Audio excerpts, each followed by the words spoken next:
Okay, think about the last time you got a manicure. Was it just about getting some nice-looking nails, a simple luxury? That's how we usually see it, right?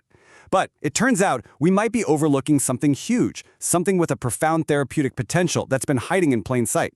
Today, we're going to explore how a simple cosmetic treat might actually be a powerful tool for our well-being. So, what if real, genuine self-care is literally at your fingertips? It sounds almost too simple, doesn't it? But could that manicure be doing way more for your mind and your spirit than you ever thought possible? As we're about to see, the benefits go so much deeper than just a coat of polish. On the surface, yeah, a manicure is exactly what you see on the left here. Looking good, pretty nails, maybe a little luxury or a treat. And that's all true. But the source material we're looking at today asks us to dig a little deeper. Over on the right, you see the real depth. We're talking about powerful rituals of self-care, moments for mindfulness, for real human connection, and for genuine stress reduction. We're shifting the whole conversation from just cosmetic stuff to true mental and emotional rejuvenation. So, how does this actually work? Is it all just a feeling? Well, no. That sense of being cared for isn't just in your head. It's actually rooted in some very real psychological principles. Let's pull back the curtain and uncover the science behind the pampering. This really breaks it down for us. Research shows these routines can directly boost your mood and cut down on stress. They give us a predictable ritual, which, in a world that feels kinda chaotic, gives us a much-needed sense of control. Plus, that simple act of doing something for yourself, it's a huge boost to your self-esteem and opens the door for social connection. It's a holistic boost to your entire sense of well-being. Let's really hone in on that idea of mindfulness for a second. In our world, where we're always connected, always on our phones, just sitting still, disconnected for an hour, that can be an incredibly powerful meditative practice. When you set aside that time just for you, you're telling yourself that your well-being matters. This isn't just passive relaxation, it is active self-care. And listen, this isn't just a nice theory. The source material points to a real-world case study of a corporate executive who was just completely overwhelmed by stress. For her, getting a regular manicure wasn't a luxury item. It was a survival tool. As this quote shows, it became a protected, totally non-negotiable time for her to decompress and manage her anxiety.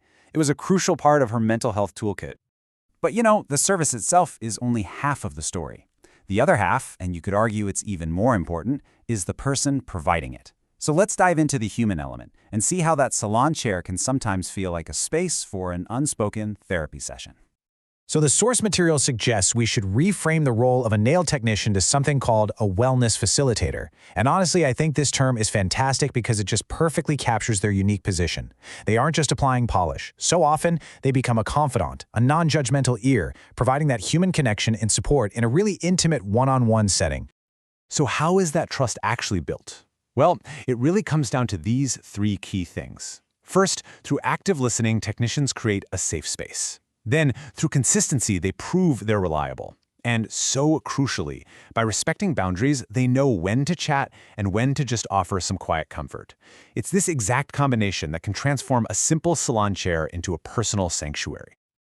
Okay, so if this is all happening on a person-to-person level, what does it mean for the entire industry? Let's zoom out and take a look at the bigger picture of where beauty and wellness are actually headed. This is where it gets really, really exciting. The industry is starting to formalize these connections. We're seeing psychologists team up with technicians to create referral networks for clients who need a little self-esteem support. Hospitals are starting to integrate these services into their patient wellness programs. Even big corporations are using pop-up nail bars to help their employees de-stress. Beauty is officially stepping into the mainstream wellness conversation. It's amazing. And the innovation doesn't stop there. The source material paints this incredible picture of the future. Mobile wellness units bringing these services to communities that need them most. Imagine nail art being used as a prescribed form of self-expression, or being able to book a mindful mani right through your favorite meditation app. We're even seeing new products being developed with therapeutic properties, like calming scents. The potential here is it's enormous. This quote from the author, Dai Tran, really just says it all, doesn't it?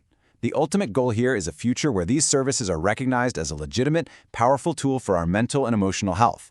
It's a huge shift from seeing beauty as just vanity to seeing it as something truly vital.